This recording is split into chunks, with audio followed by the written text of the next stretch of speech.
Johnny Gosh, trafficked? The 1980s has always had an unsettling, surreal beauty. Compared to the decades immediately preceding and following them, the music, fashion, movies, slang, advertisements, and aesthetics all appear entirely random, alien, and had way too much neon color. It's as if the 1980s originated from a different universe, or everyone went insane after the hippie 60s and 70s. It comes as no surprise that crime in the 80s would also take a weird turn. The 80s are known as the golden age of serial killers, including the Night Stalker, the Sunset Strip Killers, Dahmer, Henry Lee Lucas, Wayne Williams, and many more. By far one of the weirdest crimes in the 80s was the disappearance of Johnny Gosh. As the years passed after his disappearance or kidnapping, the case just got weirder. This is the story of Johnny Gosh and everything you need to know about this mysterious missing person case and how it has changed how crimes against children are investigated. The 1980s were characterized by the so-called Satanic panic, concern over the rise of Dungeons and Dragons and other role-playing games, apparent satanic ritual abuse, the influence of heavy metal music, and the emergence of the concept of stranger danger. Stranger danger began with the bizarre abduction of Johnny Gosh, a 12-year-old paperboy. Gosh's disappearance occurred alongside notable kidnappings such as the 1981 kidnapping and murder of Adam Walsh. The media hysteria surrounding the disappearance of these boys was unprecedented. Journalists and politicians contended that dozens of kidnappings were occurring throughout the United States, which was inaccurate. Nevertheless, it sparked a massive campaign based on the notion that strangers were trying to abduct children for evil purposes. The last known sighting of Johnny Gosh was on September 5, 1982. The 12-year-old boy from West Des Moines, Iowa, ventured out to deliver newspapers to the 37 homes on his route. He never delivered any and was never seen again. It was unusual for Johnny to venture out alone, but he was not entirely alone. He had brought the family dog along. Gretchen the dachshund found her way home without him, which was one of the first indications that something was wrong. John and Noreen, Johnny's parents, became apprehensive when Gretchen returned home alone, and then at 7:45 a.m., one of their son's paper route customers called to inquire about their paper. Later, John said, "We went searching, and all we found was his little red wagon." The authorities were notified approximately 45 minutes later, at which point they began canvassing the neighborhood and knocking on doors. They searched for anyone who had seen Johnny that morning or had seen anything suspicious. Other paperboys for the Des Moines Register reported seeing Gosh collecting his newspapers from the paper drop-off point. It was the last confirmed sighting of Gosh by multiple witnesses. Mike, a paperboy, reported seeing Gosh speaking with a stocky man in a two-toned blue car near the paper drop. John Rossi, another witness, saw the man in the blue car chatting with Gosh and thought something was strange. Gosh informed Rossi that the person was looking for directions and asked for Rossi's help. Rossi examined the license plate, but was unfortunately unable to recall the number. According to a private investigator working for the Goshes, a paperboy saw another man following Gosh as he walked one block north where his route began. A neighbor heard a car door close and saw a silver Ford Fairmont speeding north from where Johnny's wagon was discovered. Initially, the police believed that Gosh had run away, but they later altered their statement to imply that he was abducted, although they could not figure out a plausible motive. They uncovered no evidence and did not apprehend any suspects in relation to the case. Noreen Gosh later said that her son was spotted in Tulsa, Oklahoma, a few months after his disappearance, when a boy screamed for help from a woman before being hauled away by two men. 2 years after the disappearance of Johnny Gosh, reports of a nearly identical disappearance of another Iowa boy, Eugene Martin, began to surface. On August 12, 1984, a missing persons report was filed for Martin, who was just 14 years old. Again, it was a Sunday morning, and again delivering the Des Moines Register.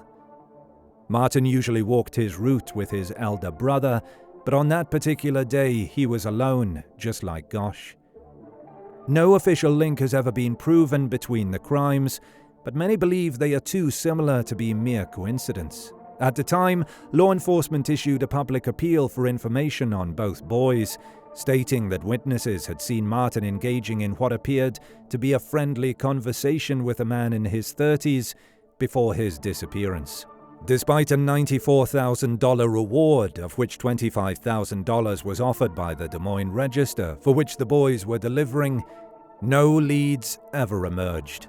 Then, on March 20th, 1986, it was reported that 13-year-old Mark Allen was missing in the Des Moines area. He was not a paper boy, but was the same age and experienced an identical unexplained disappearance. In the months following her son's disappearance, Noreen began cultivating a public persona as an outspoken advocate for victims' rights. She often criticized local law enforcement officials in the press and advocated for stricter laws to protect children from kidnapping and exploitation.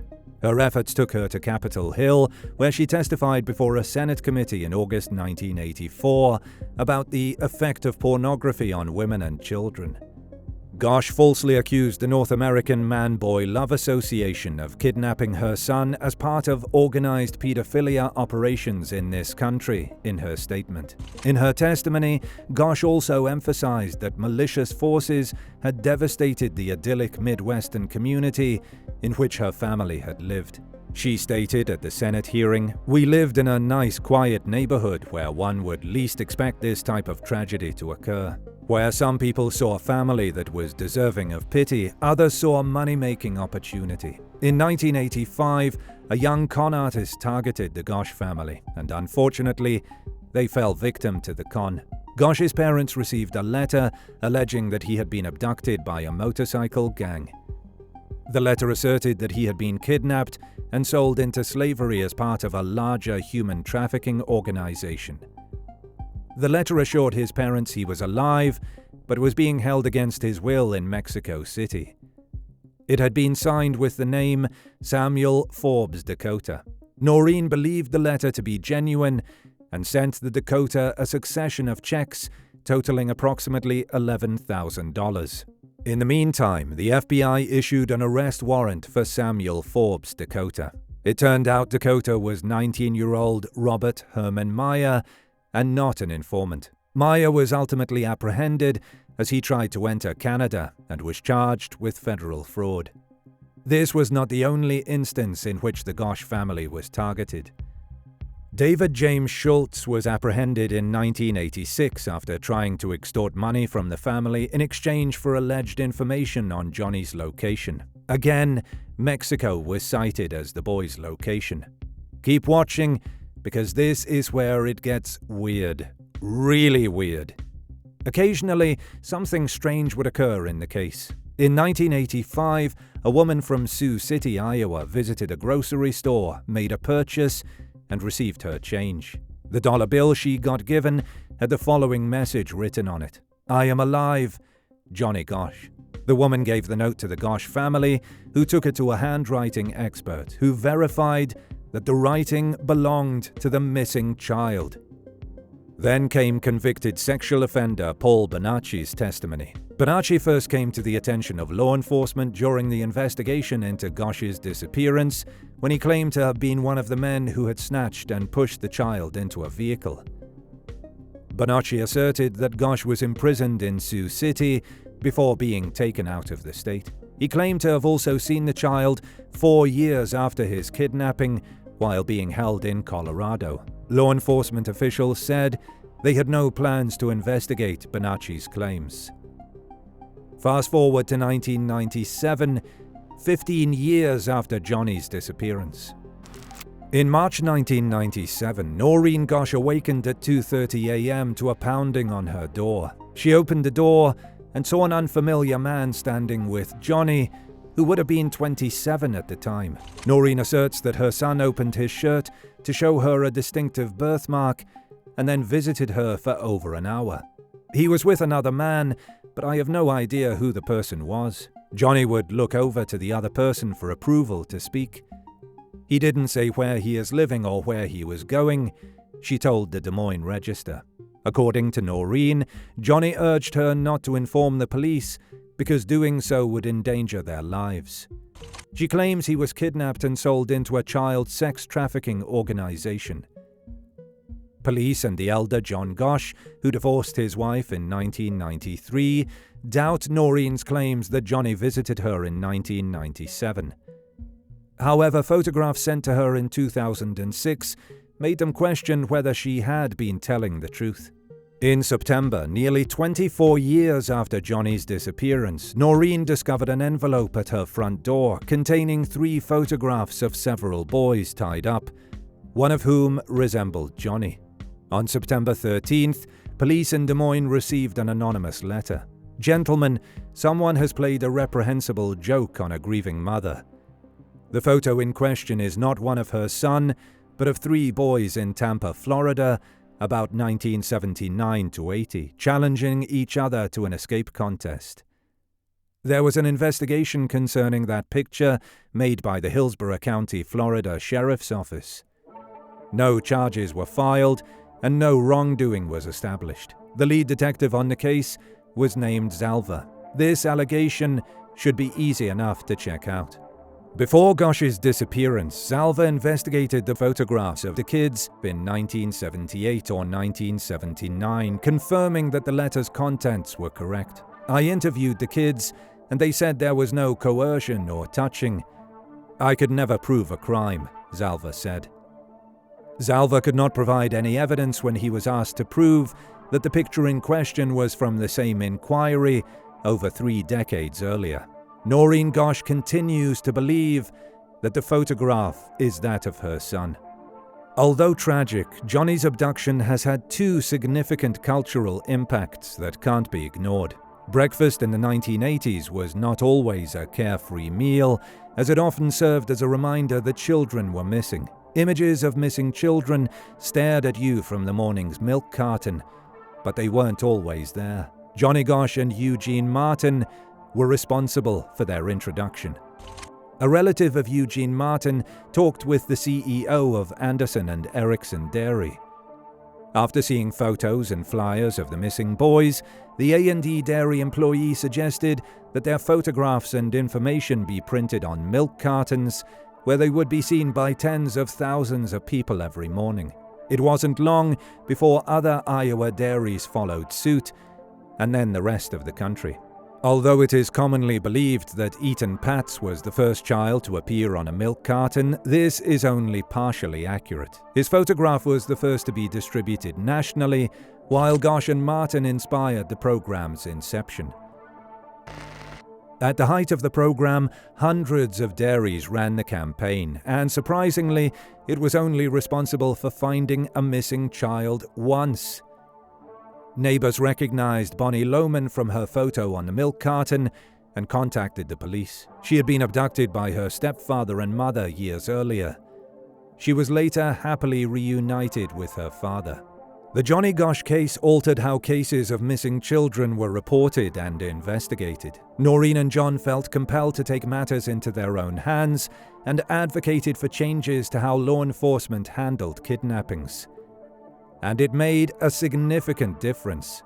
At the time Johnny went missing, only about 66% of abducted children had been found. In 2017, the National Center for Missing and Exploited Children reported that the percentage had increased to approximately 98%. Vice President Robert Lowry explained, "What happened with Johnny Gosh is what opened the doors for the National Center for Missing and Exploited Children."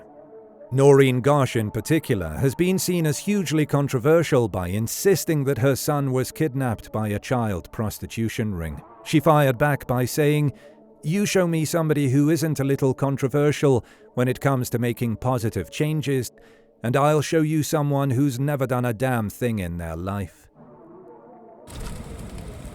The Gosh family became caught up in every parent's worst nightmare 41 years ago and are still searching for answers. Sound of Freedom, a 2023 movie release, has brought the subject of child trafficking to the forefront of the public's consciousness and caused some controversy along the way.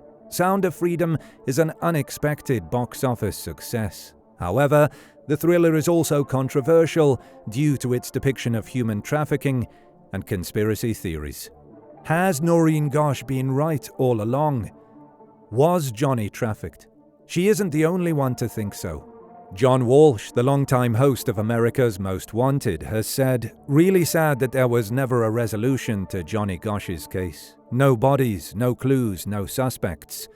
We were involved in that case from the beginning and profiled him I don't know how many times on America's Most Wanted. I always believed there was a serial pedophile kidnapper in that area." What do you think happened to Johnny Gosh? Leave us a comment below. We would love to hear from you. If you love our content and want to support the channel, feel free to check our web shop, where you can find exclusive true crime merch brought to you by Bad Things.